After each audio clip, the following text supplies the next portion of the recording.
everyone, Simon here with a review of Ghost Beat. Ghost Beat is a rhythm-based precision platformer available on PC. It's been made by solo developer Sandor Berksey, and they are a lover of rhythm action games, and so am I, so I thought we'd get along quite well. Ghost Beat takes place on a single screen per level, and it's all in a circular motion. Your character constantly moves forever forward, and what you'll need to do is move them between rings of the circle to avoid all the obstacles that are coming at you. And you'll normally be doing that exactly to the rhythm beat of the song that's playing for that level.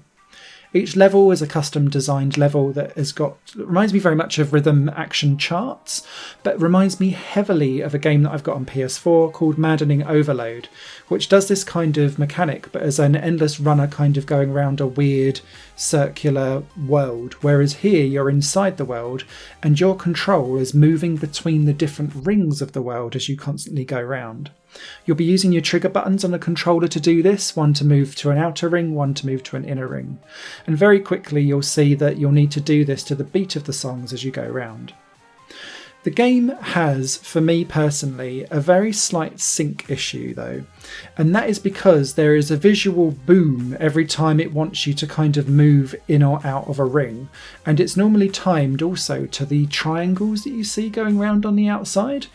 But quite often that boom, if you then move at that time, is slightly too late. And because there's no latency options or synchronization options with this game, it slightly puts me off that I have to move sometimes earlier and sometimes later than what that beat says. So it just needs a little bit of tightening up on the charts over time.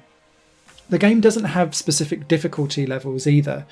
Each level is its own designed chart, and each level actually brings its own unique mechanic to it as well.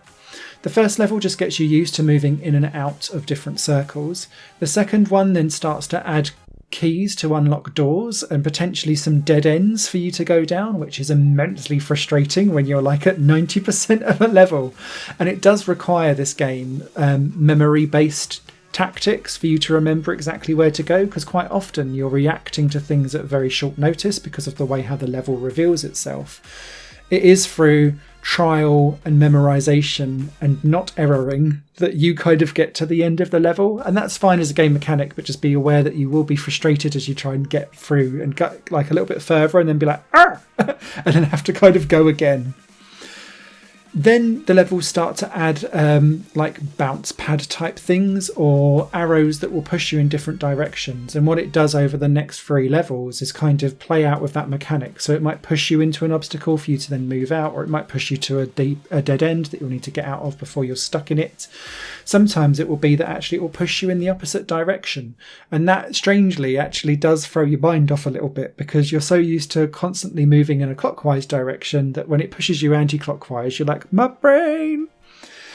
The game has an awful lot to offer in terms of its base gameplay. What it doesn't have an awful lot to offer in is actual levels. There's only 5 so far, and it does say that more levels are coming, but this game desperately does need to at least double its overall content for it to feel like a fully formed game. At the moment, this feels almost early access-ish, even though the game is polished, there's no crashes or bugs or anything like that. It's just very small for what you've got at the moment. So long as there's more content coming further down the line, and it definitely appears, I'd be quite happy to recommend Ghost Beat to those of you that love rhythm-based precision platforming, because actually this does quite a lot in such a small mechanic.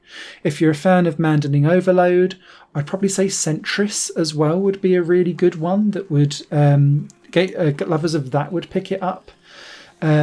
You would really enjoy this type of game.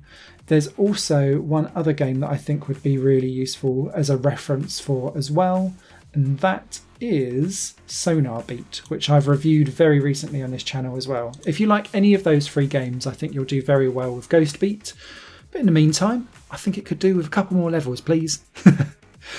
There'll be a written review over on higherplanegames.com. Until next time, you guys take care. Bye! Higher Plane Games is part of the Higher Plane Network, a collection of media projects ran by me. If you like what you see and want to find out more, visit patreon.com/higherplane-network. Your support can make so much more possible, be that a like, a comment, a share, or a pledge. Thanks for watching.